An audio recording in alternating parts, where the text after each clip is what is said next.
Berita baik untuk semua yang mencari pekerjaan. Peluang untuk memenuhi jawatan kosong dibawakan khas oleh Sarawak FM bersama Kementerian Sumber Manusia bersama Perkeso.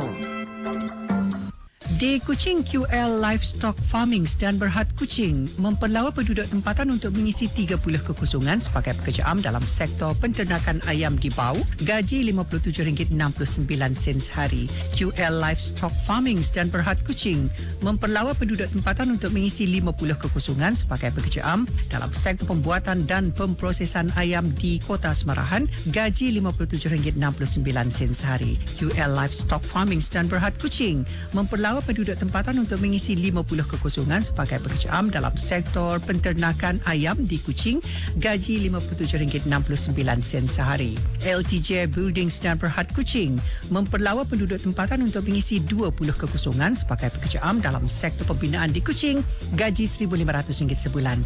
Syarikat Nadi Indah dan Berhad Kuching memperlawa penduduk tempatan untuk mengisi 10 kekosongan sebagai pekerja am dalam sektor pembinaan di Saratok dan Betong, gaji RM1,500 sebulan.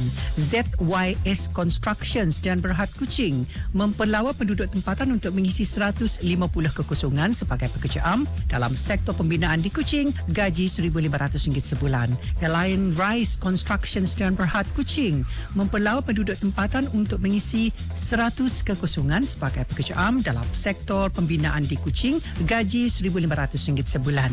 Rama Impian Engineering dan Berhad Kuching memperlawa penduduk tempatan untuk mengisi 151 kekosongan sebagai pekerja am dalam sektor pembinaan di Kuching, gaji RM60 sehari.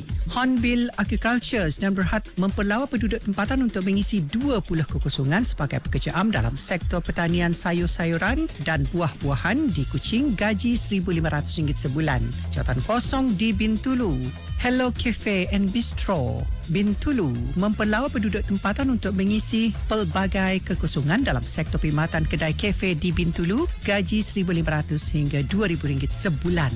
Hi Hello Cafe and Bistro Bintulu memperlawa penduduk tempatan untuk mengisi pelbagai kekosongan dalam sektor perkhidmatan kedai kafe di Bintulu, gaji RM1,500 hingga RM2,000 sebulan.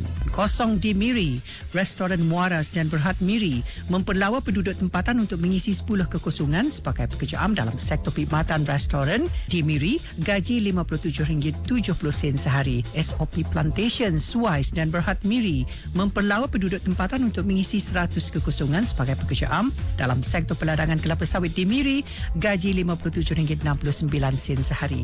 SOP Plantation, Niah dan Berhad Miri memperlawa penduduk tempatan untuk mengisi 550 kekosongan sebagai pekerja am dalam sektor peladangan kelapa sawit di Miri, gaji RM57.69 sehari. Shin Yang Plywood dan Berhad Miri memperlawa penduduk tempatan untuk mengisi 150 kekosongan sebagai pekerja am dalam sektor pembuatan di Miri, gaji RM57.69 sehari. Shin Yang Plywood dan Berhad Miri memperlawa penduduk tempatan untuk mengisi 50 kekosongan sebagai pengendali mesin dalam sektor pembuatan di Miri, gaji RM51.53 sehari. Garuda Bijak dan Berhad Miri memperlawa penduduk tempatan untuk mengisi 8 kekosongan sebagai pekerja am dalam sektor peladangan kelapa sawit di Limbang, gaji RM1,500 sebulan. Go Funky Miri memperlawa penduduk tempatan untuk mengisi 10 kekosongan sebagai pekerja am dalam sektor perkhidmatan di Miri, gaji RM1,500 sebulan. Go Funky Bakute Miri memperlawa penduduk tempatan untuk mengisi 10 kekosongan sebagai pekerja am dalam sektor perkhidmatan di Miri, gaji RM1,500 sebulan. Untuk maklumat lanjut, sila hubungi pejabat Perkeso yang terdekat atau mendaftar di portal pekerjaan Kementerian Sumber Manusia di bawah selian Perkeso iaitu My Future Jobs.